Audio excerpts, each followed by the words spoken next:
Assalamualaikum warahmatullahi wabarakatuh. Ila hadrati Sayyidina wa Habibina wa Syafi'ina Muhammadin sallallahu alaihi wasallam wa ila arwahi abaihi wa ikhwanihi minal anbiya'i wal mursalin salawatullahi wassalamuhu alaihi wa alaihim ajma'in wa ala ali kulli wassahabati wal qarabati wa tabi'in wa tabi'it tabi'in bi ihsanin ila yaumiddin wa ila arwahi walidina wa muallimina wa zawil huquqi alaina ajma'in wa khususan ila hadrati Syekh Wan Ahmad bin Muhammad Zain Al-Fatani bisiril Fatihah. Bismillahirrahmanirrahim. Alhamdulillahirabbil alamin. Arrahmanirrahim. Maliki yaumiddin. Iyyaka na'budu wa iyyaka nasta'in. Ihdinas siratal mustaqim. Shiratal ladzina an'amta 'alaihim ghairil maghdubi 'alaihim waladdallin.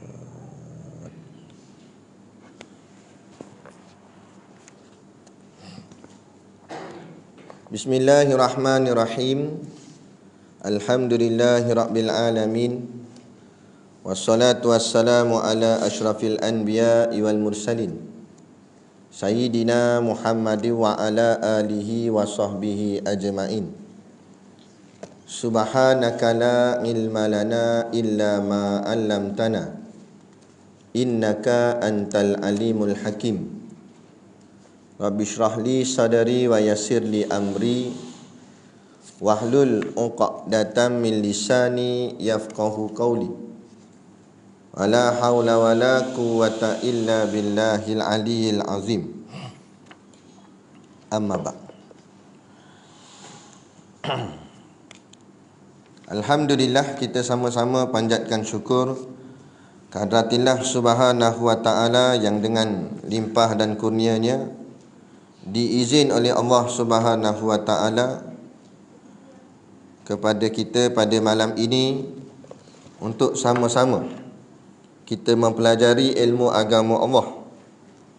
Moga-moga dengan pengajian ini akan mengukuhkan lagi keimanan kita pada Allah. Maka atas pengukuhan itulah Allah meletakkan kita di dalam syurganya nanti di hari akhirat kelak. InsyaAllah, amin ya rabbal alamin.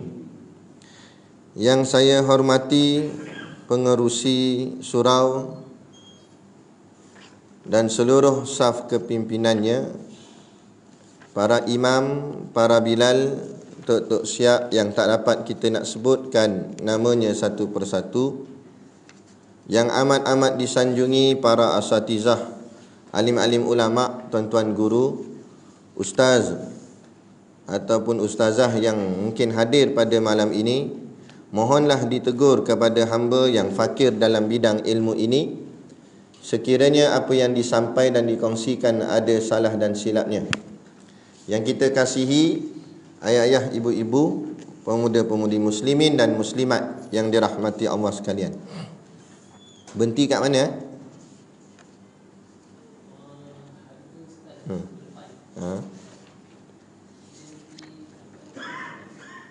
Dia?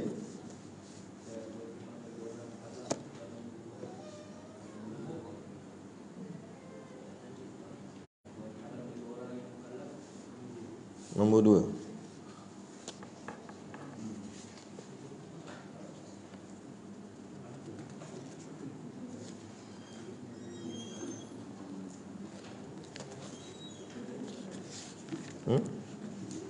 Betul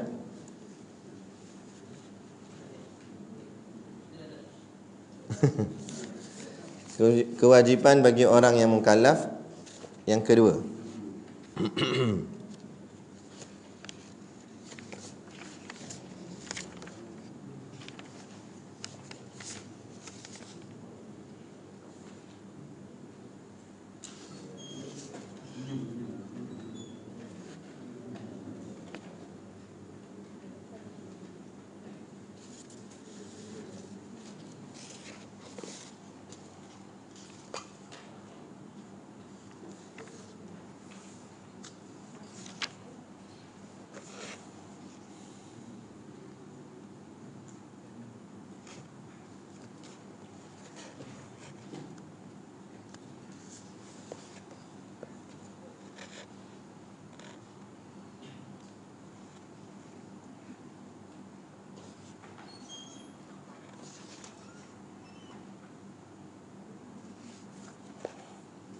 Qala al-muallifu rahimahullahu ta'ala wa nafa'ana wa iyyakum bi ulumihi fid daraini amin ya rabbal alamin. Kata pengarang kitab, bermula permulaan barang yang wajib pada syarak atas tiap-tiap mukallaf, iaitu orang yang akil lagi balik,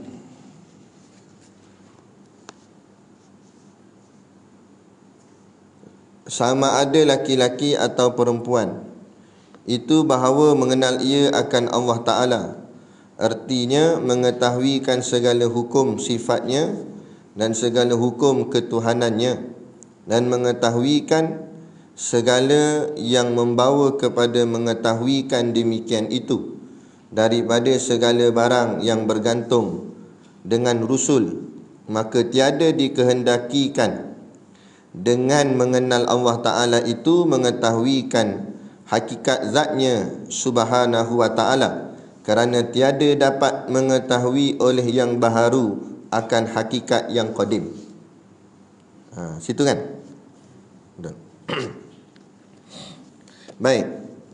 Jadi kata Syekh, bermula permulaan barang yang wajib.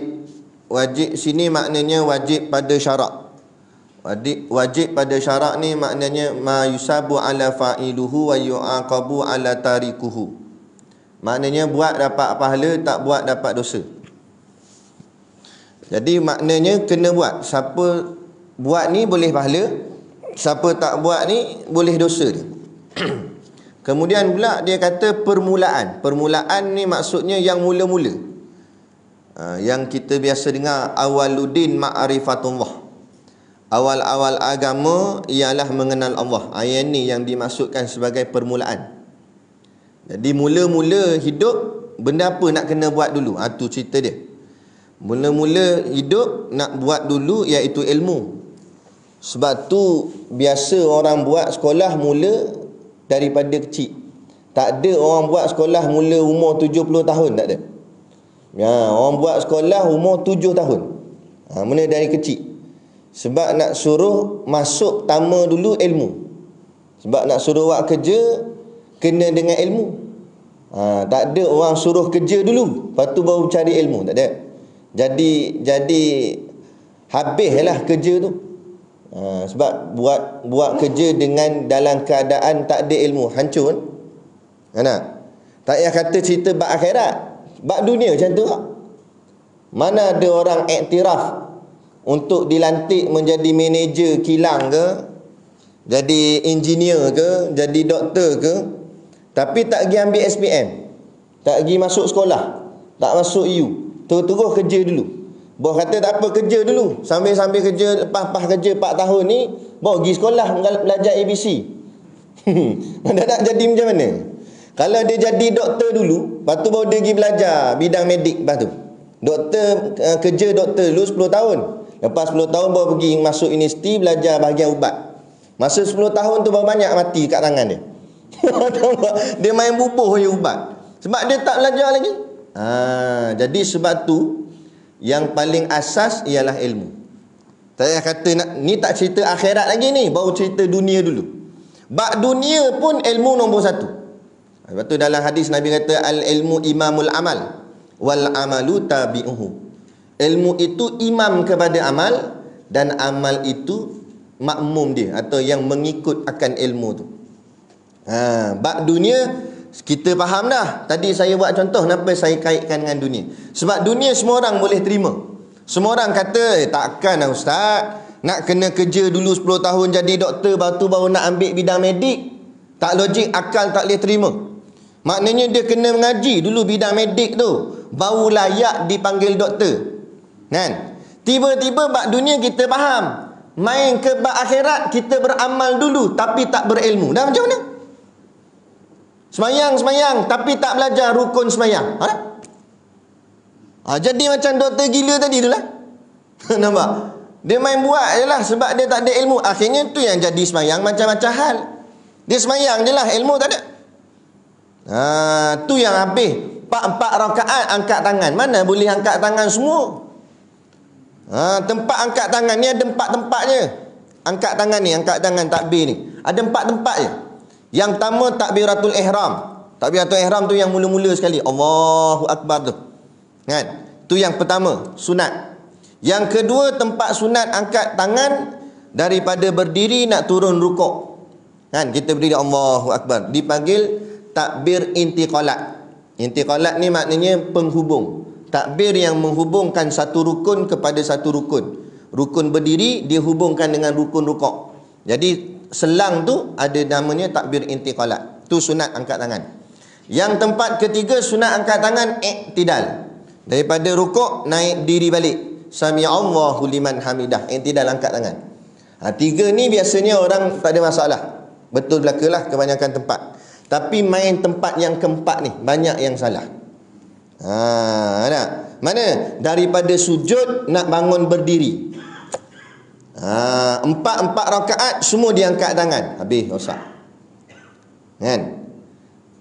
Yang boleh angkat tangan dengan 2 syarat sahaja. Daripada sujud nak berdiri ni 2 syarat. Ada 2 syarat ni baru boleh angkat tangan.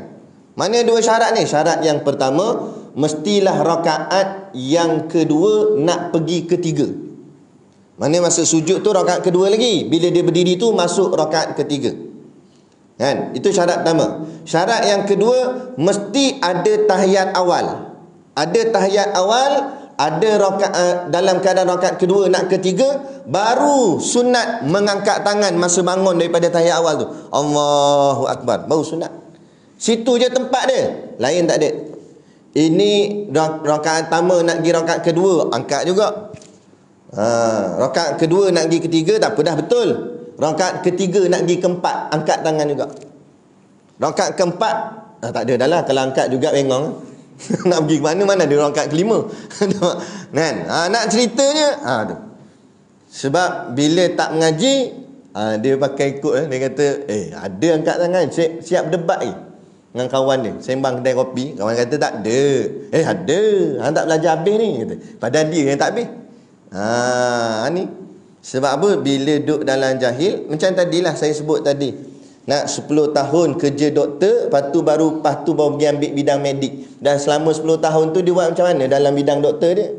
Gitu juga, kan? Masa hidup awal muda sibuk nak bekerja sampai tak peduli. Minta maaf cakap lah, bukan sini, ni cerita lain. Jadi sibuk zaman muda bekerja. Mengaji agama tidak. Kan? Tapi ibadat buat juga. Apalah, baguslah dia buat. Tapi buat dalam keadaan jahil. Akhirnya cacar merbah ibadat dia. Tunggang langgang. Entah ke mana hukum, mana hentam semua. Lepas tu bila dah koi pencen, barulah nak pergi ke masjid, baru ya ke? Dia kata.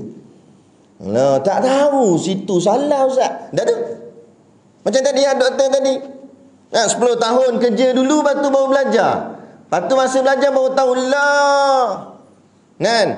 Orang demam bagi Panadol. Lah selama ni orang demam saya bagi ubat ni, kencing manis. Faham tak maksud saya? Maksudnya macam tu lah. Jadi tunggang langgang. Tapi kalau keduniaan tak apa lagi. Tak sampai berdosa pun.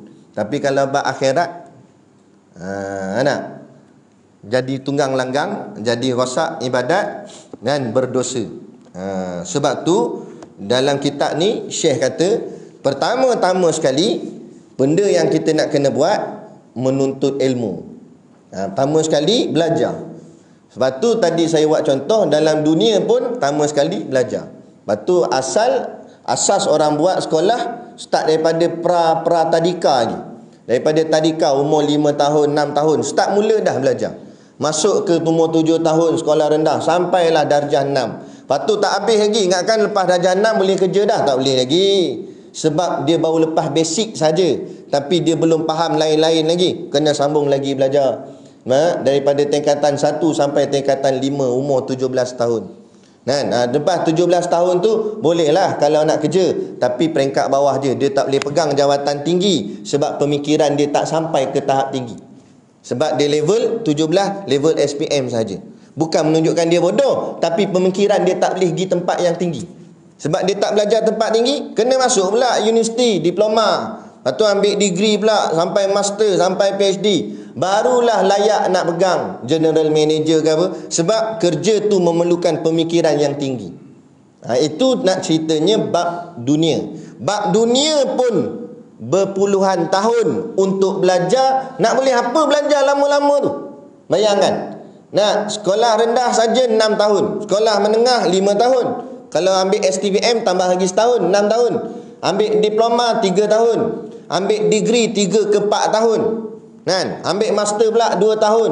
PhD setahun. Dah berapa lama masa belajar? Kak belasan tahun, kak 20 tahun fokus nak belajar saja. Dah 20 tahun punya lama belajar tu, nak lepas tu boleh apa? Tak boleh apa sangat pun. Bukan keluar-keluar 20 tahun tu terus jadi jutawan. Tak. Makan gaji juga. Susah juga, berhutang juga dengan bank. Betul tak? Susah juga dunia. Dan kalau yang dunia 20 tahun belajar pun susah, bayangkan kalau akhirat langsung tak belajar. Macam mana susah ni nanti kat sana. Dunia 20 tahun belajar pun susah. Padahal dunia ni orang boleh tolong lagi. Susah-susah kita pun orang tolong. Betul tak? Susah-susah kita lain kali kita kata dengan kawan kita, "Mat, sesak duit mat, boleh pinjam sikit tak?" Kawan bagi tak? Bagi. Sebab dunia. Tapi kalau langsung tak belajar ilmu agama dekat dunia, lepas tu mati, masuk alam akhirat, alam kubur, alam akhirat. Nah, kita pun sesak susah, boleh pinjam tak pahala member? Mat, aku macam tak lepas ni mat. Minta ulur sikit 10 pahala. Kawan dia bagi tak? Kawan dia kata, "Mu siapa dia?" Kan kita sekali je duduk ni ingat Taman Raya Mesra. Dah aku tak kenal. Langsung tak kenal tiba-tiba. Orang tak peduli dah waktu tu. Mana siapa nak tolong siapa? Tak payah kata kawan dengan kawan. Adik-beradik tak tolong. Ayah dan anak tak tolong. Nafsi-nafsi waktu tu. Dunia nak ceritanya susah, sesak dunia pun orang tolong lagi kita. Orang tak tinggal kita. Betul tak? Orang tak tinggal kita. Tak payah kata kenal, tak kenal pun orang tolong. Sadai kereta pergi jalan, lagi ada kereta lain berhenti. "Bang, kenapa bang? Apa masalah bang?" Orang tolong, padahal tak kenal. Akhirat kenal, tak tolong. Sebab waktu tu semua orang susah. Tu. Jadi siapa boleh tolong kita? Diri kita sendirilah. Lepas tu kena ada bekal dunia. Untuk bawa ke akhirat. Tu cerita dia. Nak ceritanya pentingnya ilmu. Sebab banyak orang buat lebih kurang je bab ilmu ni. Kemudian penting menuntut ilmu. Kalau dunia pun penting, akhirat lagi-lagi penting. Wajib belajar ilmu. Kemudian ilmu tu pula ilmu yang mana? Sebab ilmu akhirat pun banyak juga. Ilmu agama ni pecahnya banyak. Maka yang paling utama 3 sahaja. Tauhid, fiqh, tasawuf. Selalu kita ulang benda ni. Tauhid, fiqh, tasawuf. Sebab tu nasihat saya kepada seluruh lah, tak kira yang dalam live ke apa ke, ahli jawatan kuasa masjid dan surau, dia nak buat kuliah sebulan penuh, silakan. Sampai tak ada hari yang tak ada kuliah. Tiap-tiap malam ada kuliah. Bagus, kita puji. Tapi pastikan setiap kuliah itu ataupun sebulan tu mesti lengkap fardu ain dia. Mesti ada pengajian tauhid, mesti ada pengajian fiqh, mesti ada pengajian tasawuf. Barulah lengkap pengajian tu. Sebab itu fardu ain. Lain daripada 3 subjek ni, dia tak masuk dalam fardu ain. Dia masuk dalam fardu kifayah ataupun sunat. Contohlah, bukan kita condemn ilmu lain tak, tapi ini paling asas. Bila kita mengabaikan yang asas itu, yang kadang-kadang orang datang kat masjid, datang kat surau, tapi masih lagi gagal perkara-perkara asas. Basic gagal. Ambil wuduk salah dah. Kaki dalam selipar pergi basuh. Batu bawah tu macam mana air nak mengalir? Tu. Cincin tak buka. Nak pakai cincin bagus dah. Itu macam mana kira? Sebab apa? Asas tak ada. Sebab tu selain daripada tu, contoh ilmu tafsir Quran. Dia fardu kifayah, bukan fardu ain. Bolehlah nak buat kuliah tafsir Quran, silakan, bagus. Tapi tu bukan fardu ain. Tu bukan asas yang paling utama. Paling utama tauhid, fiqh, tasawuf. 3 ni saja. Ilmu tajwid pun tak masuk dalam fardu ain. Ilmu tajwid fardu kifayah. Tapi bukanlah maksud saya kata tak payah ilmu tajwid. Tapi nak cerita paling asas tauhid, fiqh, tasawuf. Sebab kadang-kadang ada kita perasan ada mana masjid, dia punya jadual kuliah dia tu tak ada tauhid, fiqh, tasawuf. Yang dia subjek-subjek lain. Bukan salah, tapi asas ni tak ada. Kalau asas tak ada, tauhid ni ibarat ni base, tapak. Fiqh ibarat tiang. Tasawuf ibarat bumbung. Tiba-tiba tapak tak ada, tiang tak ada, bumbung tak ada, pergi pasang pintu. Faham tak maksud saya? Lepas tu pasang tingkap. Dia kata lawa dah ni. Okey lah ni rumah kita ni. Ada pintu, ada tingkap, tiang tak ada. Tu nak duduk macam mana? Bumbung tak ada. Tapak pun tak ada. Tapak pasir itu tak ada simen. Jadi tak ada pengukuhan. Dia hanya perhiasan sahaja. Ilmu-ilmu yang lain dia lebih kepada menghiasi. Ilmu 3 serangkai ni itulah ilmu pokok, ilmu yang paling basic, ilmu yang paling asas. Sebab apa saya tekan sangat ni? Inilah punca masyarakat hari ni. Sebab tu kita tengok, minta maaf cakap. Zaman dulu, zaman Piramli, zaman gambar color TV pun tak ada color lagi. Hitam putih. Mana ada color? Ada. Lara kat zaman dulu betul tak? Pakai baju kebaya ketat, tudung tak pakai, rambut jambul ke depan. Mana lara jugalah. Kalau nak kira nakal tu nakal jugalah. Buat salah juga mereka. Tapi lara-lara macam tu pun, nakal-nakal macam tu pun, kita tak dengar ada orang kata nak keluar Islam. Betul tak? Secara buat live, viral, tak ada. Kalau ada pun mungkin tersorok, tapi tak berani nak cakap viral. Lepas tu mak-mak rempit dulu pun, mak-mak pek dadah pun, macam mana teruk perangai pun, tak berani nak cakap nak keluar Islam. Tak ada. Benda lain tak apa, nak buat gurau, tapi bab ni jangan. Lepas tu zaman dulu macam mana teruk, jahat, nakal pun tak curi duit masjid. Ni benda hari curi duit masjid. Sungguh pernah berlaku. Lepas tu ada satu kes tu, mereka bagi tahu saya, Haji Jatan Kuasa guna duit masjid pergi bercuti kat Cameron Highland. Tak berat itu. Itu bukan duit untuk dia bersukaria. Itu duit orang ramai tau. Apa jadi macam ni? Padahal orang masjid lah tu. Ahli Jatan Kuasa masjid. Bukannya ahli Jatan Kuasa disco. Ahli Jatan Kuasa masjid. Orang masjid dah. Kopiah lekat dah atas kepala. Tak boleh campur dah. Gam terus. Nak ceritanya kuat sungguh lah dia dengan agama dah tu, tapi ilmu tak ada. Akhirnya dia buat suka hati dia.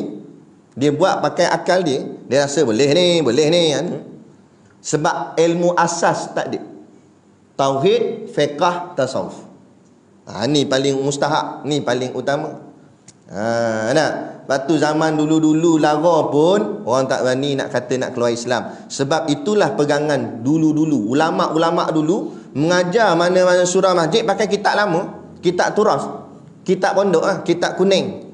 Mengajar bab tu, bab tauhid, bab fiqh, bab tasawuf. Itu yang dirasak kepada masyarakat. Sebab tu tok-tok guru dulu semua cengeng-cengeng.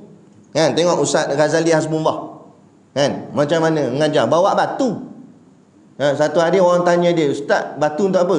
Aku nak plekong siapa tidur, dia kata. Garang ya. Tahu tak? Betul sungguh. Tok, kalau di belah Taiping Tok Guru Saman Kati. Saya tak pernah jumpa, tapi orang-orang lama cerita dengan saya, "Woi, garang Tok Guru tu," dia kata. Cengeng. Tapi cengeng-cengeng dia masyarakat jadi jaga agama. Hari ni mana ada orang nak jaga agama?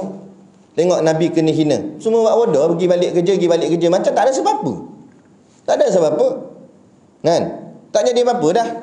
Palestin kena bom banyak kali. Saya baca sat khabar, kena bom lagi tu je. Perasaan tu tak ada.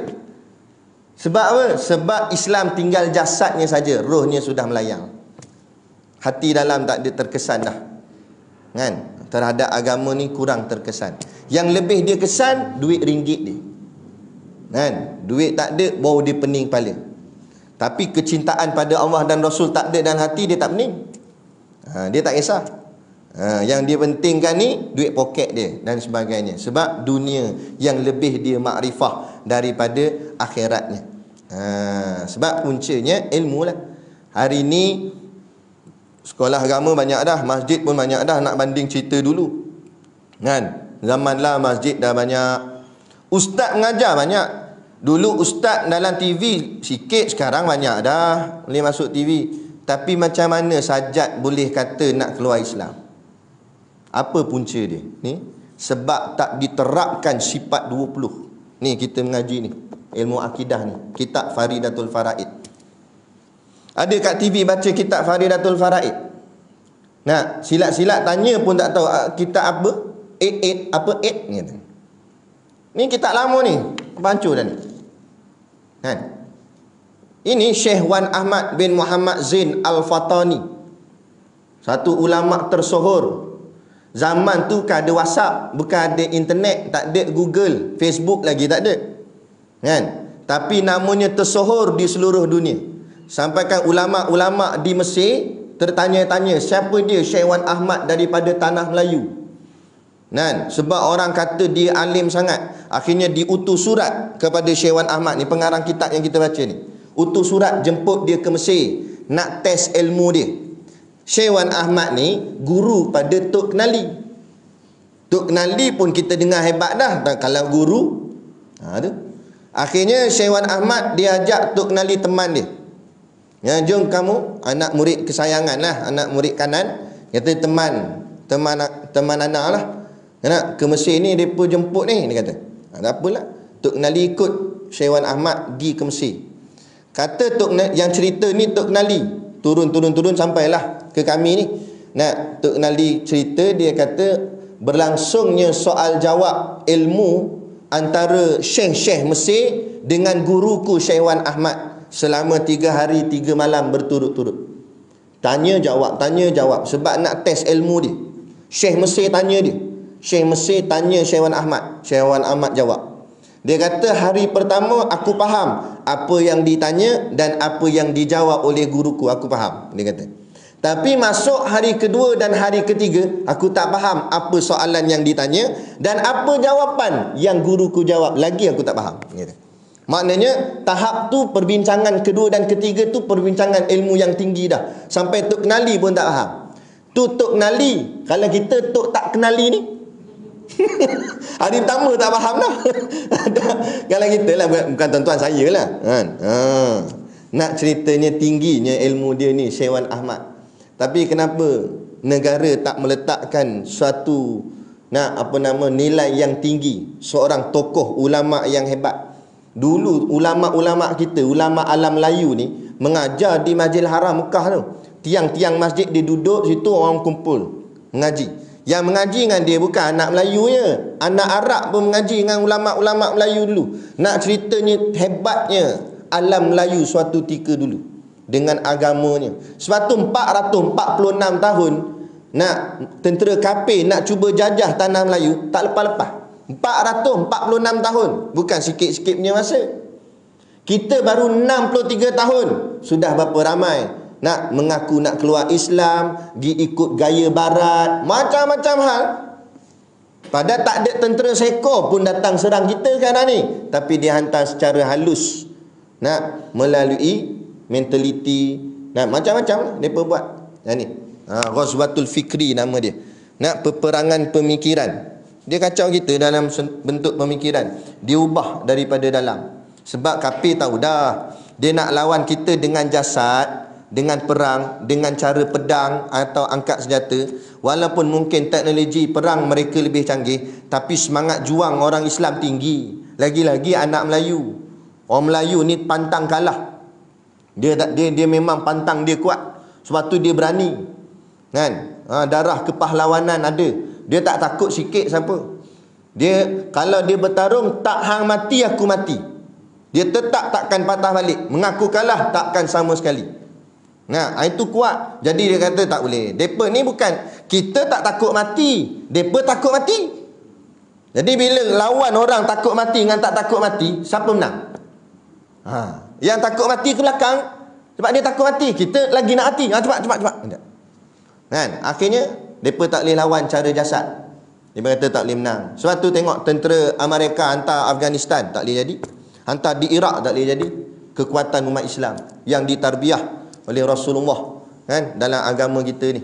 Dia ajar masalah jihad dan sebagainya. Akhirnya dia kata tak boleh, kita tak boleh lawan mereka umat Islam dengan cara peperangan jasad. Kita kena ubah dia cara peperangan dalam. Jadi dia serang kita melalui hati. Dia hantarlah televisyen, rancangan TV, macam-macam yang benda ngarut nyanyi-nyanyi lagu, drama, macam-macam. Supaya hati ni jadi lalai. Bila hati jadi lalai, mudah terpengaruh pemikiran. Sebab tu hari ni pemikiran umat Islam senang diracuni, senang diubah, kan? Itu. Itu. Jadi permulaannya menuntut ilmu. Dan dalam kategori ketiga, dalam banyak-banyak ilmu, 3 ilmu yang wajib: tauhid, fiqh, tasawuf. Kemudian pula kecilkan lagi skop dia. Daripada 3 ilmu ni pula, mana yang lebih utama mesti kita belajar dulu? Maka jawabnya, sebab tu dia kata bermula permulaan barang yang wajib pada syarak atas tiap-tiap mukallaf, iaitu belajarnya akan ilmu tauhid, iaitu orang yang akil lagi balik, orang yang berakal dan orang yang balik cukup umur, sama ada lelaki atau perempuan, itu bahawa mengenal ia akan Allah Ta'ala. Tu yang pertama sekali. Saya urai panjang-panjang tu sebab nak bawa ke siang ini, nak bagi kita nampak mana skop dia kecil. Last kali yang paling utama, kata Syekh, iaitulah bahawa mengenal akan Allah Ta'ala. Kenal Allah dulu. Tu paling basic, paling utama sekali, kan?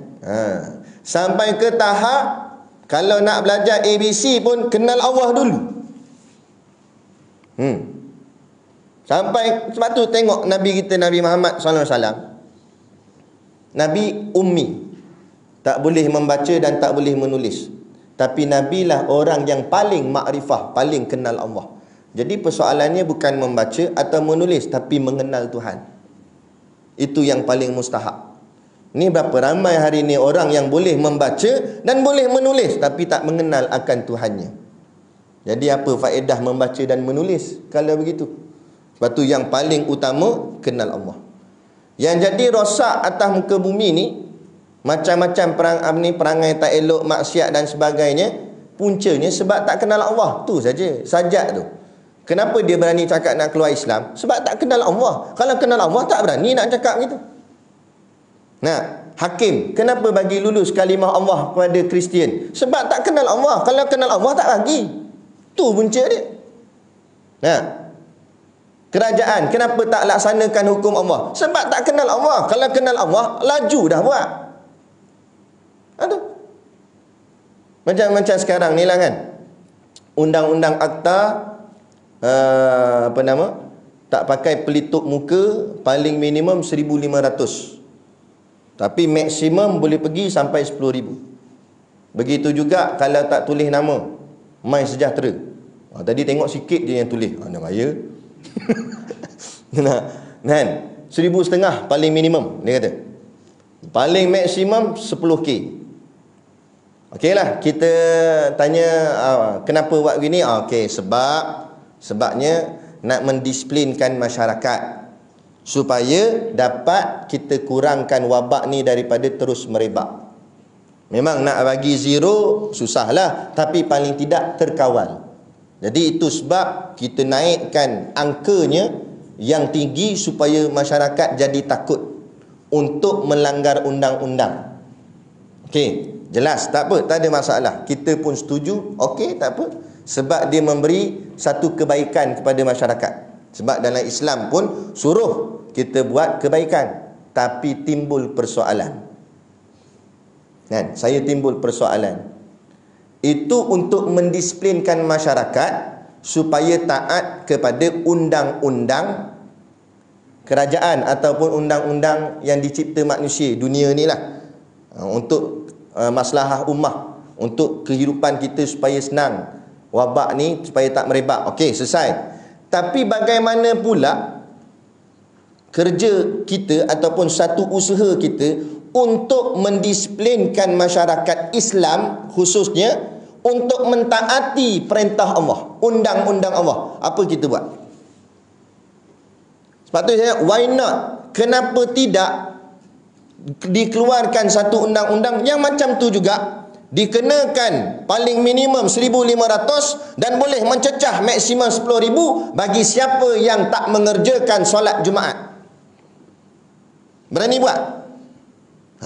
So dia cakap, tapi kalau undang-undang tu ada kepentingan sesebuah pihak ataupun individu, cepat lulus. Tapi kalau undang-undang tu ada kepentingan Allah dan Rasul, lambat, payah, susah. Jawapan macam-macam, tak ada prosedur, tak ada akta, tak ada dalam perlembagaan.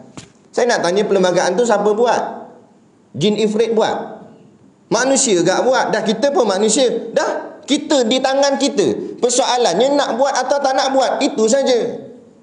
Dunia ni Allah serah kat kita. Inni ja'ilun fil ardi khalifah. Aku jadikan kamu khalifah untuk takbir bumi. Bukan bumi takbir kita takbir bumi. Maknanya kita yang boleh buat apa kita nak buat. Soalannya nak buat atau tak nak buat. Tu je. Kalau orang kenal Allah, laju dia buat. Kalau tak kenal tu yang, ya tak apa, yang ni tak berapa penting. Memang tak penting lah bagi dia. Sebab tak ada akhirat dalam hati. Allah tak kenal dalam hati. Tu cerita dia. Tapi yang dia lebih kenal dunia. Kan? Tu. Sebab tu pelik. Saya orang jemput kuliah di Pangkor. Nak pergi Pangkor kena naik feri, takkan nak berenang nak. Naik feri lah. Naik feri tak ada jarak sosial pun. Duduk kursi tu, duduk rapat tu dalam sepenuh-penuh orang.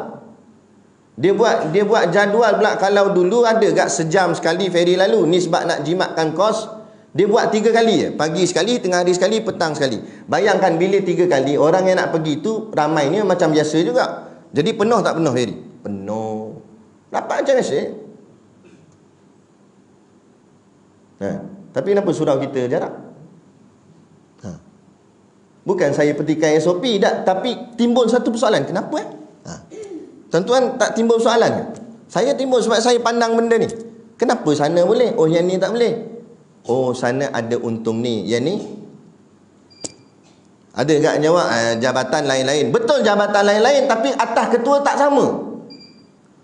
Ke yang jaga surau ni daripada Singapura, yang jaga bak ibadat ni daripada Singapura, yang jaga feri baru Malaysia. Yang tu baloi lah kita kata sebab pentadbiran lain. Ni pentadbiran kerajaan yang satu logonya sama, cuma dipecahkan ikut jabatan.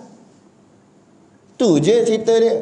Jangan bagi alasan ni bawah jabatan agama ustaz, tu bukan bawah jabatan agama. Kita bukan persoal jabatan. Kita tak salahkan orang jabatan, tapi pemimpin paling besar, dia ada kuasa pada semua jabatan. Betul tak betul? Takut jawab slow. Nah, kita nak bagi faham ni soal akidah. Bukan nak kita nak hantam siapa-siapa, tapi ini soal akidah. Siapa paling besar? Sebab ni nak ceritanya kepentingannya mengenal Tuhan. Bila tak kenal Tuhan, itulah yang jadi. Sebab dia lebih kenal makhluk. Bila kenal makhluk, dia lebih menjaga jabatan, pangkat, wang ringgit, keuntungan dunia. Tapi kalau orang yang menjaga Allah, tak peduli pangkat melayang pun tak ber, jawatan kena rampah pun tak ber, nak duit ringgit habis, apa kedana pun tak ber. Yang penting Allah ada. Kerana yang menghidupkan kita bukan wang ringgit, tapi Allah. Betul tak betul? Kenapa kita yang taat sangat soal duit, soal itu, soal ini, kan? Tapi jangan langgar lah, teruslah jarak ni. Satgi kan dia buat rapat, lepas tu petik nama saya ke balai. Jarak tetaplah jarak, cuma persoalan kenapa berbeza. Itu persoalan tu bukan pada tuan-tuan, pada mereka yang ada autoriti lah, ada kuasa, kan? Supaya kita cakap ni bukan kita mentang, untuk kita fikir balik. Kan? Bila ada, kalau tak ada siapa tegur, payah. Kan? Sebab tu Nabi kata afdalul jihadi, jihad yang paling utama, kan? Kalimatu adlin, menyatakan kebenaran. Inda sultanin jairin au amirin jairin. Di hadapan penguasa yang zalim ataupun pemimpin yang zalim. Tapi kita tak katalah mereka zalim. Paling tidak fikir perkara ni, sebab dia berkait dengan soal agama, kan? Kalau betul perkara ni memang berbahaya, memang worse, satu yang disebut sebagai pandemik, kenapa pandemik tu seolah-olah nampak hanya di bahagian Masjid Surau saja, tapi di sektor lain macam tak pandemik pun? Macam tu. Itu persoalan dia, kan? Kenapa jadi begitu?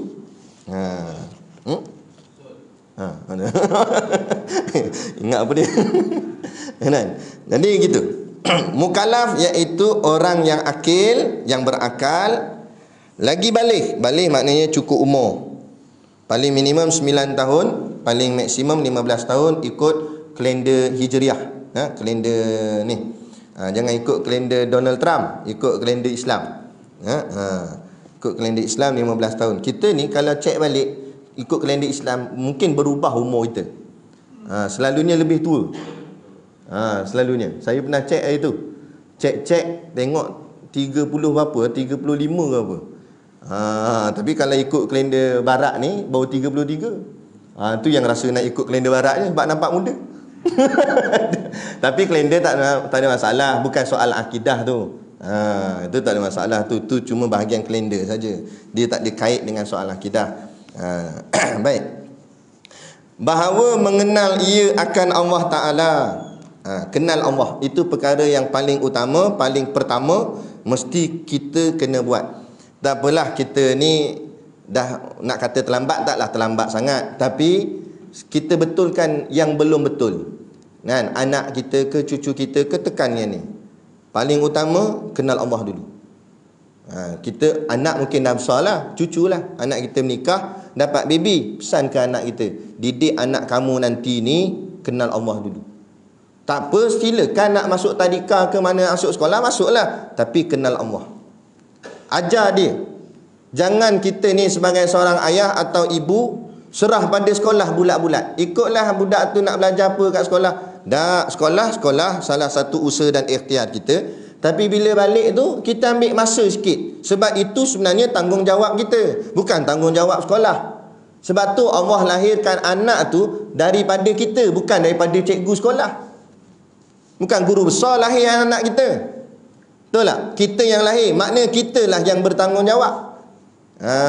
Anak. Tu. Sebab tu Nabi sebut kullu mauludin yuladu alal fitrah. Setiap anak itu lahir dalam keadaan fitrah. Fa abawahu, Nabi kata.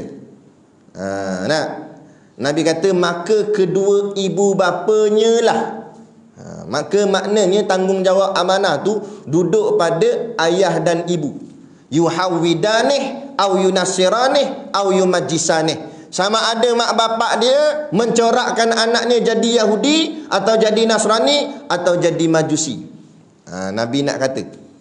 Maknanya punca anak, maksud Nabi ni dalam hadis ni, punca anak tu terikut barat, ikut Yahudi ke, ikut Nasrani ke, ikut Majusi, maknanya ceritanya ikut kafir, puncanya ibu bapa. Tu Nabi nak maksudkan situ. Kalau ibu bapanya jaga agamanya pada anak-anak, anak-anak insya-Allah selamat. Kalau tak selamat juga serah pada Allah lah. Sebabnya ada juga anak Nabi yang ingkar. Takkan Nabi tak ajar, Nabi ajar dah. Tapi itu dah bukan lagi kita mampu nak ubahnya dah. Tapi yang mana kita boleh usaha lagi, itu usaha dan ikhtiar. Jadi yang pertama perlu dididik ialah mengenal Allah. Apa nak kena kenal Allah? Sekarang ni keadaan negara kita ni dia dah tahap runcing dan genting. Lepas tu selalu saya pernah sebut di sini. Keadaan agama kita ni ibarat kayu yang dimakan anai-anai. Daripada luar nampak elok, padahal dalam sudah berlubang, tunggu masa untuk roboh. Gitulah agama kita dalam tanah air kita sekarang. Nampak luar macam tenang je, tak ada masalah, kan? Tapi dalamannya dah mula berlubang lah. Berlubang tak berlubang benda. Bila mahkamah tinggi dah putuskan Kristian boleh pakai nama Allah, tak goyang akidah kita. Kita tak apalah, mungkin lah kita ni orang mengaji dah, kan? Pejam celik, pejam tak celik-celik. Habis dah selesai, game over. Kita selesai dah, tapi anak kita selesai tak? Cucu kita selesai, cicit kita selesai. Cucu jauh sangat, cicit jauh sangat, ambil anak dululah. Anak kita macam mana nak selesai? Agak-agak anak kita boleh beza ke? Allah yang kita beriman ni dengan Allah lafaz yang dipakai dalam Bible Kristian. Agak-agak anak kita boleh beza. Dah berkawan campur, sekolah bangsaan kan campur. Ada anak orang Kristian kata, you sembah Allah, I pun sembah Allah juga, dia kata. You tak tahu lah, Allah ada anak nama Jesus. Anak kita pun, Jesus lah. Kan? Allah kahwin dengan siapa dapat Jesus? Dia tanya. Maryam, dia kata. Pula dah boleh menikah pula. Dan anak kita pun ikut kata. Tak macam mana, tak rosak akidah. Sebab tu kan, kami buat kajian, Asatizah buat kajian, kenapa Kristian di Malaysia ni beria-ia sangat nak pakai nama Allah. Kenapa? Kan? Sedangkan buat kajian Kristian di tempat lain yang lebih kuat lagi, di Amerika, tak pakai nama Allah. Kenapa yang di Malaysia nak pakai? Rupa-rupanya di Indonesia dah pakai lama. Sekarang dia nak bawa ke Malaysia pula. Inilah yang dipanggil sebagai modus operandi. Dia punya strategi Kristian. Kristian ni dia seboleh-bolehnya nak sebarkan agamanya seluruh dunia. Sebab tu kita tengok dalam dunia ni, mana tempat yang tak ada Kristian, ada semua. Dalam hutan orang asli ada Kristian. Nak? Ada Kristian. Ada pernah, tak tahulah, tok guru kami yang cerita, mula-mula Jabatan Agama hantar ustaz-ustaz kita pergi masuk dalam perkampungan orang asli. Orang asli ni dia kena bodek sikit. Bodek bagilah TV. Tapi waktu tu TV color hitam putih, TV lama. Sonok dia masuk Islam semua sebab TV. Kan? Lepas tu bila dah lama tak pergi, gigi balik, tengok tak jadi Islam dah mereka. Jadi Kristian. Awak jadi Kristian? Dia kata, kamu orang bagi TV tak ada color. Itu orang Kristian bagi TV ada color punya. Dah ada color, dia tukar pergi Kristian. Tu nak cerita. Allahu Akbar. Habis tempat Kristian ni masuk. Kan? Akhirnya Kristian dia kaji. Orang Cina dia dah Kristian kan. Orang India dia dah Kristian. Untuk makluman kita, Cina asal bukan Kristian, betul tak? India bukan Kristian. Cina tu Buddha agama dia. Kalau ikut asal, India ikut asal agama dia Hindu. Tapi berapa ramai dah tinggal sekarang? Kebanyakan Cina Kristian sekarang. Kebanyakan India pun ramai Kristian sekarang. Maknanya mereka convert dah, tukar. Cina masuk Kristian, ya, daripada Buddha jadi Kristian, dari jadi Hindu kepada Kristian. Tapi yang mereka payah ni orang Melayu tak masuk Kristian. Mereka kaji macam mana nak Kristiankan orang Melayu. Orang Cina dah Kristian dah, India Kristian dah, cuma tinggal saki-baki sikit-sikit je. Yang tu pun orang tua-tua lama je, yang berpegang pada ajaran nenek moyang. Lama-lama mati, yang tu habis dah. Sekarang nanti akan jadi semua jadi Kristian. Sebab tu dulu agama Kristian nombor 4 paling bawah dalam ranking dalam negara. Islam, Buddha, Hindu, Kristian. Sekarang Kristian jadi agama nombor 2, bawah sikit daripada Islam. Hindu, Buddha bawah dah. Mana majoriti agama terbesar dalam negara sekarang Islam dan Kristian. Sebab tu kita tengok gereja dah makin melambak dah sekarang ni. Dulu nak cari gereja payah. Kan?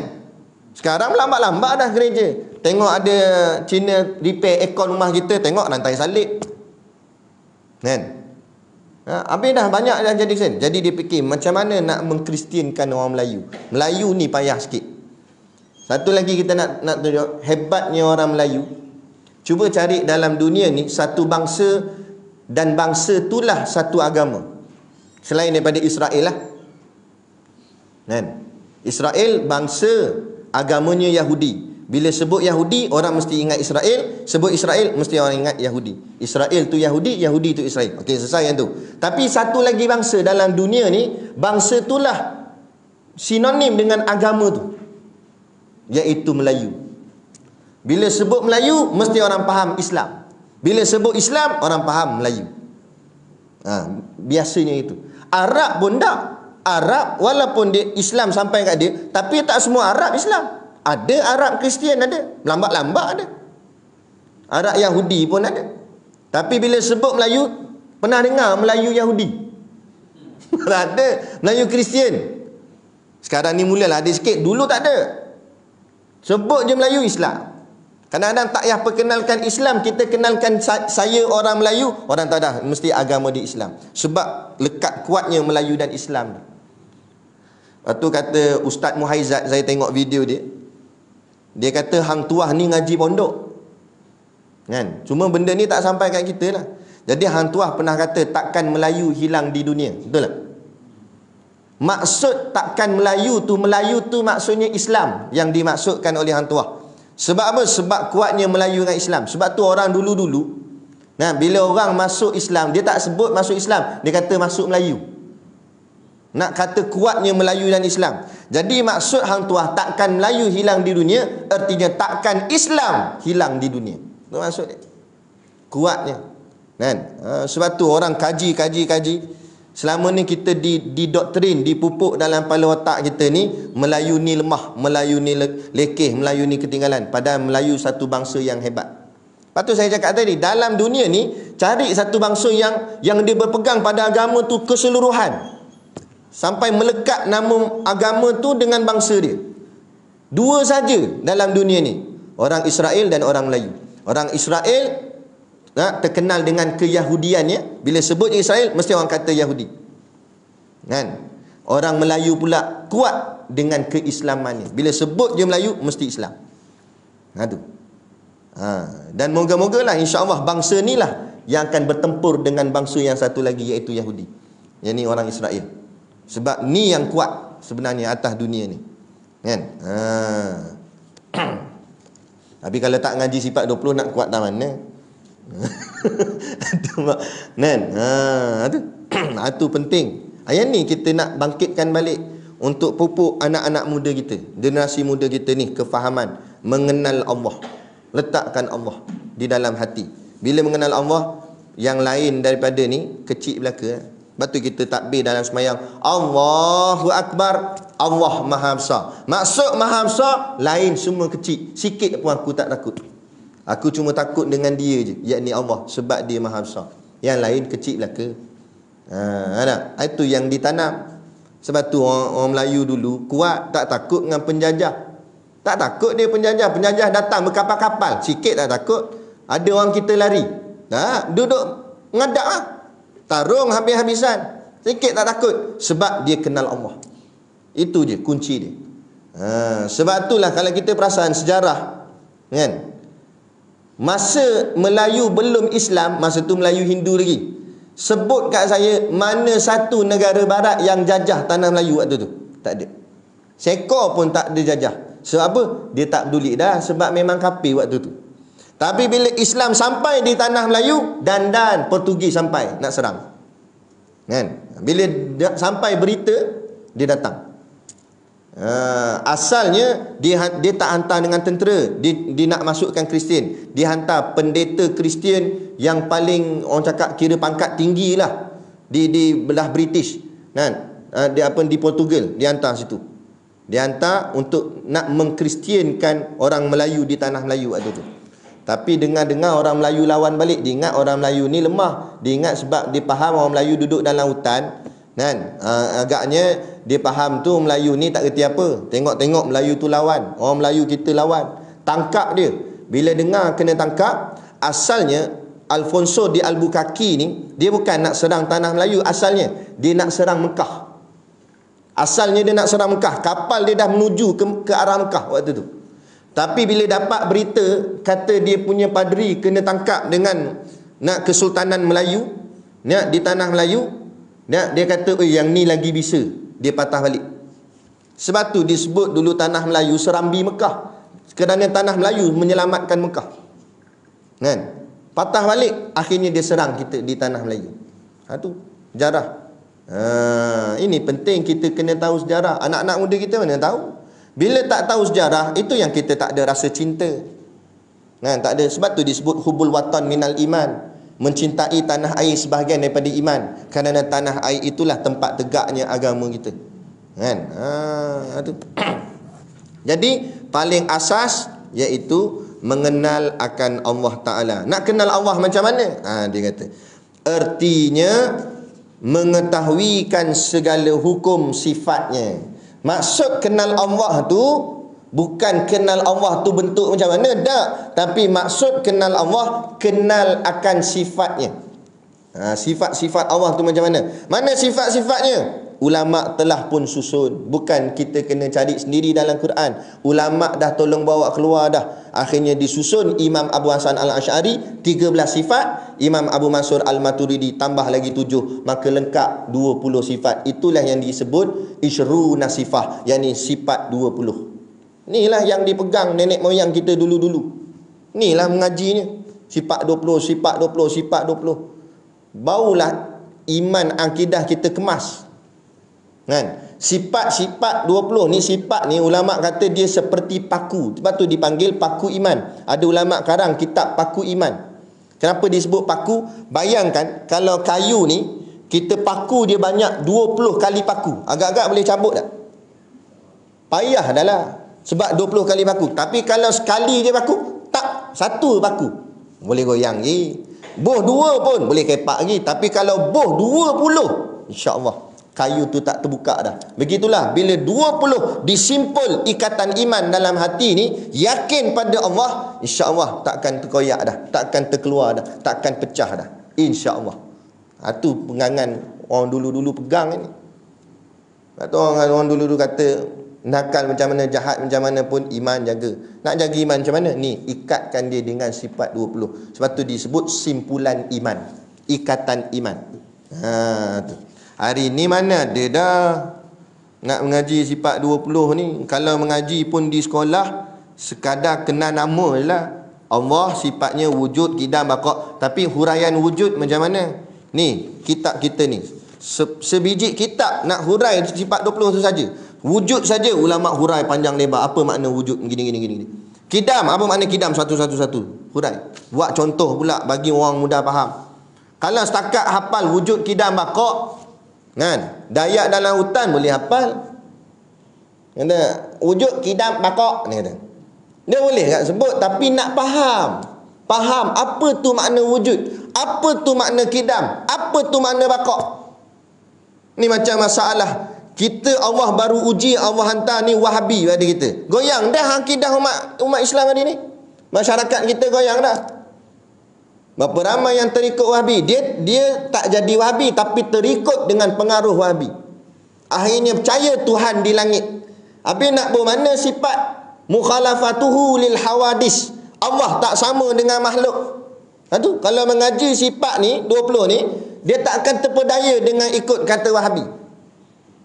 Ni Wahabi ketak kita sikit je. Allah sebut dalam Quran, Wahabi kata Ar-Rahmanu ala asyistawa. Ar-Rahman duduk di atas aras. Takkan nak lawan ayat Quran. Dia kata kita gitu, takut dah kita. Dah tak lawan. Betul. Atas aras. Habis rosak akidah ahli sunnah wal jamaah. Allah wujud bila makan. Allah ada, tidak bertempat. Arasy bertempat. Makhluk semua bertempat. Allah tidak bertempat. Kerana tempat itu makhluk. Allah tak berhajat pada makhluk. Allah tak berhajat pada tempat. Tapi dah, sebab ilmu tak ada, kan, ambil jalan mudah, sibukkan ilmu duniawi, ilmu akhirat tak ambil.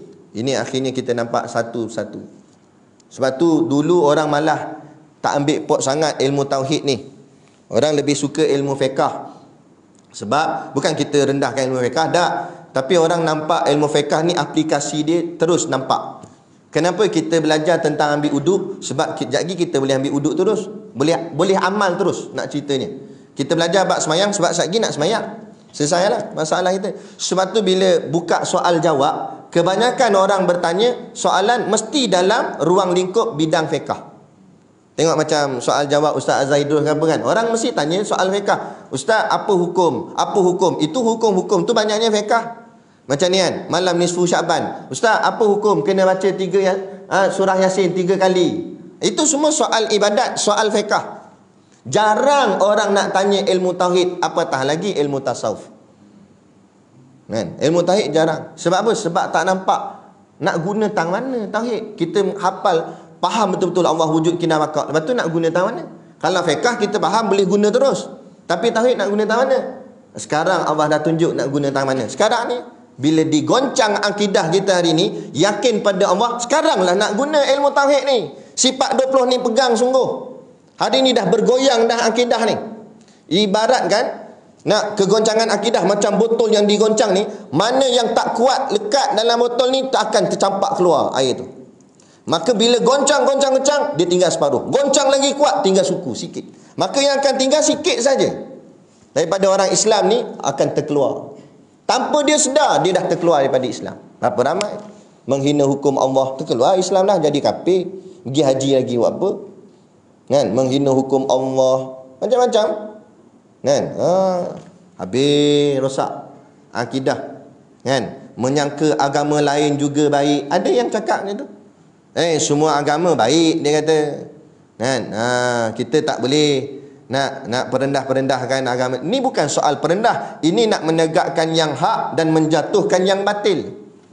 Kan? Ini menegakkan kalimah la ilaha illallah Muhammadur Rasulullah. Ini persoalan dia. Tapi dia bawa konsep harmoni. Itulah barat, kan? Tujuan asal British dia bawa Cina untuk lombong biji timah ataupun lombong emas. Dia pernah angkut emas kita. Kan? Lepas tu dia panggil orang India pula untuk buat kerja estate dengan rel kereta api. Itu asalnya. Dan orang Melayu tuan tanah. Kan? Tapi bila mereka pergi tinggalkan negara kita, mereka tinggalkan mereka ni. Mereka tak ambil sekali. Pada asal kita, milik kita, tanah Melayu, nama pun tanah Melayu. Bukan tanah Melayu Cina dan India. Sebab apa? Tak apalah, kita jenis bangsa yang orang cakap bertoleransi.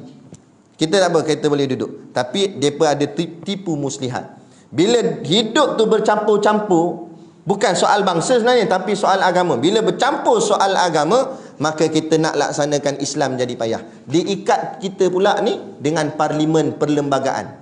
Dia tak bagi kita guna konsep kesultanan. Padahal negara kita ada sultan. Patut sultan paling besar dalam negara kita. Tak, tapi akhirnya diikat dengan jawatan Perdana Menteri. Sehingga kadang-kadang Perdana Menteri kuasa dia hebat lagi. Kan? Tapi ini akhirnya Islam jadi payah. Kita payah. Nak bawa hukum Allah payah. Dalam parlimen boleh cakap, lepas tu bila bahagian sokong tak ada orang yang sokong. Ni yang jadi susah.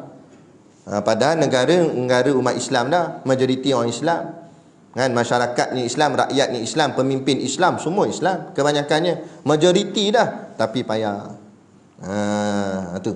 Yang ni kita kena tanam kepada anak-anak kita kefahaman agama yang kuat, supaya generasi akan datang nilah yang akan bertungkus lumus untuk tegakkan agama Allah di atas muka bumi. Tapi cuba kita tanya diri kita masing-masing, agak-agak mereka boleh tak boleh? Kalau keadaan hari ni di Masjid Surau, yang ada hanya geng-geng otai masih berbisa saja. Hanya geng-geng anak muda. Ada tu ada, tapi tak ramai. Siapa nak ganti tempat ni? Pimpinan-pimpinan seterusnya ni. Lepas tu mereka cuba bawa kalimah Allah ni dalam Bible, supaya dia kaji habis dah. Anak-anak muda orang Islam bukan mengaji sangat. Akhirnya terpedaya dengan kekeliruan kalimah ni. Akhirnya mereka ni lah yang akan menjadi generasi pemerintah yang akan datang. Bayangkan kalau pemerintah macam tu waktu. Pemerintah yang tak kenal Allah, tak reti nak membeza kalimah Allah dalam Islam ataupun dalam Bible. Agak-agak jadi macam mana? Bayangkan keadaan tu macam mana porak-perandanya. Kalau sekarang pun kita tengok dah celaru, bayangkan 10 tahun lagi, 20 tahun lagi, 30 tahun lagi. Jangan kita sibuk nak fikir tentang teknologi.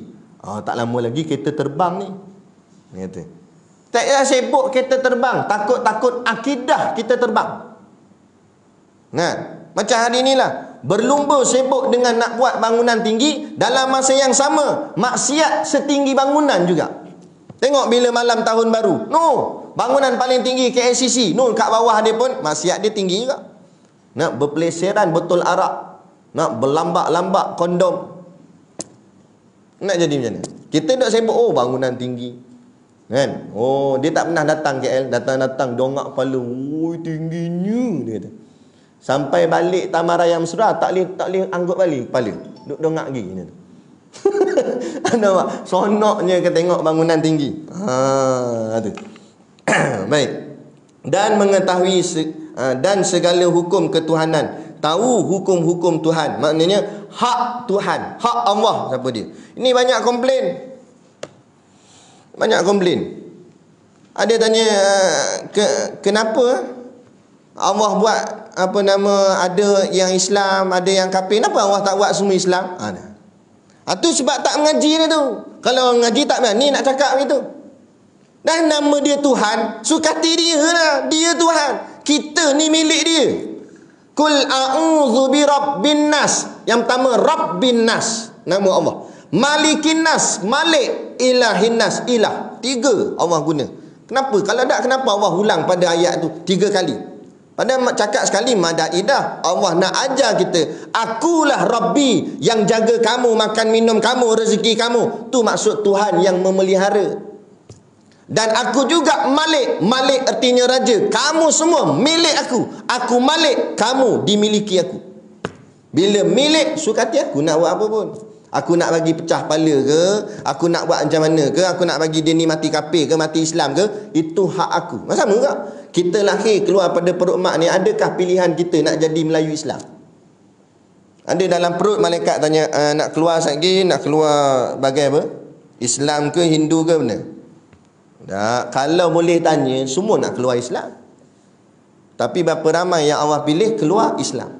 Wek, keluar, tengok ayah pakai kopiah, mak pakai tudung. Alhamdulillah, azan telinga kanan, qamat telinga kiri. Tapi berapa ramai wek keluar ni 3 helai atas dahi macam Bukit Lutong. Kan? Yang mak pula nandak merah ayam ma tambi dia kata. Dah dia boleh buat apa? Boleh masuk balik. Masuk balik dia kata. Dah gitu. Itu takdir dia, dah Allah tetap gitu. Kalau Allah nak, Allah bagi hidayah dia di tengah kehidupan dia, akhirnya masuk ke Islam. Begitu juga kita yang asal tadi azan dengan kanan, keluar dengan kiri, tapi kalau Allah tak berkehendak, akhirnya mati kafir. Berapa ramai? Semuanya Allah, sebab Allah yang milik kita, memiliki kita. Kan? Sebab tu kena belajar ilmu tauhid, baru kenal hak ketuhanan. Siapa Tuhan kita dan apa dia, hak dia. Kita sebagai hamba, apa hak kita? Tak boleh. Dan mengetahui segala dalil yang membawa kepada mengetahuikan demikian itu daripada segala barang yang bergantung dengan Rasul. Dan tauhid ni kita pegang, yakin pada Allah, dan juga yakin apa saja yang dibawa datang oleh Rasul. Apa saja yang Rasul kata, kita wajib percaya. Soal logik tak logik macam cerita Isra' Mi'raj. Logik tak logik, akal tu nombor 2. Sebab tu jangan sampai akal duduk atas sekali, Quran hadis letak nombor 2. Letak Quran hadis atas sekali, akal baru nombor 2. Ni banyak letak akal dulu. Kan? Banyak letak akal dulu. Dia kata ni tak logik macam ni. Nak logik macam mana? Bila kita terkentut semayang, kita basuh muka ke basuh punggung? Sini basuh mana? Basuh muka. Nasib baik. Basuh muka tak? Tapi kalau basuh muka, kena tak logiknya? Macam mana nak kena logik? Yang kentut punggung, kenapa yang dibasuhnya muka? Pakailah logik. Kalau nak pakai logik, tu yang jadi mazhab punggung. Pergi selakkan melekat, dia pun basuh punggung. Kata, Mat, asal basuh punggung? Ni bodoh, dia kata. Yang kentut kan punggung, aku basuhlah punggung. Kawan dia kata, betul juga. Sama-sama bodoh dua-dua. Betul logik ni perlu, tapi logik mesti tempat nombor 2. Quran hadis dulu nombor 1. Bila ada sebut dalam Quran, bila ada sebut dalam hadis, logik terbatal. Tapi bila Quran hadis tak sebut, baru kamu pakai logik akal kamu. Maknanya akal bawah dulu. Tapi orang membesarkan akalnya masing-masing, sehingga kan dia merasa dia lebih bijak daripada apa yang disebut dalam Quran, apa yang disebut dalam hadis. Tu yang akhirnya bercakap, undang-undang hudud atau undang-undang Quran ni lama, tak sesuai dilaksanakan dalam negara kita yang majmuk. Sebab akal mendahului Quran. Tu punca dia. Sebab apa jadi begitu? Sebab kita pun dibesarkan untuk besarkan kehebatan diri. Daripada peringkat sekolah lagi dia ajar untuk hebatkan diri. Bukan nak menghebatkan agama, bukan nak hebatkan Quran, bukan nak hebatkan hadis. Payah nak cari cikgu sekolah mengajar matematik tapi ingatkan anak murid kepada agama. Ada? Belajar. Okey, adik-adik, ini nombor 1. Ingat Allah yang satu. Ada sebut itu? Tak. Ini satu, one. One for, one apple. Apple dia buat contoh. Buatlah contoh Tuhan. One, hanya Allah sahaja. Tuhan kita yang satu. Cuma kaitkan dengan agama. Barulah segala ilmu sains ke apa ke, kaitannya dengan agama. Barulah sains dan Quran akan selari. Ini dipisahkan. Ini yang jadi hari ni. Kan? Orang telajak patutlah muka lain macam. Sikit lagi nak balik habiskan ini ayat ni. Boleh? Maka tiada dikehendaki dengan mengenal Allah Ta'ala itu mengetahuikan hakikat zatnya Subhanahu Wa Ta'ala. Maksudnya sini, tak perlu kamu nak kenal Allah itu dengan mengenal hakikat zat. Maksudnya diri Allah, tak payah. Nak bicara diri Allah ni macam mana? Bulat ke petak tak? Ya, itu bukan. Kita tak mampu nak fikir macam mana rupa ataupun diri Allah tu macam mana. Yang kita kena belajar sifatnya sahaja dan hak-hak ketuhanannya. Kerana tiada dapat mengetahui oleh yang baharu akan hakikat yang qadim. Kerana sifat kita makhluk baharu, Allah bersifat qadim, maka baharu takkan layak memikir tentang yang qadim. Kan? Sebab apa? Sebab sifat kita lemah. Kita ni bernama makhluk kerana kita lemah. Apa yang hebat sangat kita? Nak kata kita pandai. Kalau betul pandai, berapa helai rambut atas kepala? Jawablah sekali. Panggil profesor 8 kali PhD, tak boleh jawab. 8 kali. Jangan kita SPM je, ambil yang PhD. Tak boleh jawab dia. Kan? Kalau kamu pandai sangat, bila tarikh kematianmu? Jawab nampak? Kena tali gantung pun belum confirm lagi. Nak? Silat-silat gantung-gantung putus tali. Tak mati. Nampak? Allah yang ada orang jatuh daripada tingkat 18, tak mati. Patah tangan dengan kaki. Daripada tingkat 18 tak mati. Kalau ikut logik kita kata matilah 18 tingkat. Jatuh-jatuh, patah tangan, patah kaki, tapi hidup lagi, bernyawa. Ada orang jatuh katil dia tidur. Rasa ngak bini, sepak suami, jatuh suami, mati. Nah, jatuh katil ya, pandai jatuh katil ni bukan tinggi mana katil. Ngak parah lutut je katil. Jatuh mati terus. Kan? Sebab apa? Sebab yang menghidup dan mematikan hanya Allah. Ini soal akidah. Tanya doktor pakar tak dia nak jawab. Kan? Sebab apa? Ini sebab tu tak salah mengaji sains dunia apa akademik sebagainya, tapi biar dikaitkan dengan hal agama. Sebab semua ilmu duduk di bawah payung agama. Tu punca dia. Tapi bila ilmu agama diletakkan di bawah payung ilmu dunia, itu yang jadi ilmu bahagian agama jadi sebahagian jawatan saja. Ini yang berlaku dalam kita punya pentadbiran. Agama ni duduk satu jawatannya. Jadi dia fokus kat tu je lah. Bab masjid, bab surau. Dan bab lain tak ada kait dengan agama. Ingat tak? Nak buka kedai arak tak ada kait dengan agama. Tu yang akhirnya mahkamah boleh dicabar. Mahkamah syariah boleh dicabar. Kan? Padahal patutnya jabatan agama lah memayungi semua jabatan. Sebab agama lah payung kepada semua benda. Kan? Sebab kita hidup atas agama.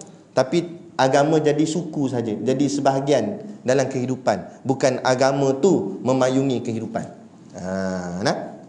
Jadi cukuplah setakat ni. Nanti kita akan sambung. Maka mengenal dan mengetahui itu. Cukup tu. Kan makin masin telur kat luar tu. Jadi kita berhenti di maka mengenal dan mengetahui. Berhenti kat situ lah. Nanti kuliah kita inilah lepas raya lah. Tapi tazkirah ada? Oh tak ada. Tak ada tazkirah. Jadi lepas raya lah kita jumpa. Lepas raya.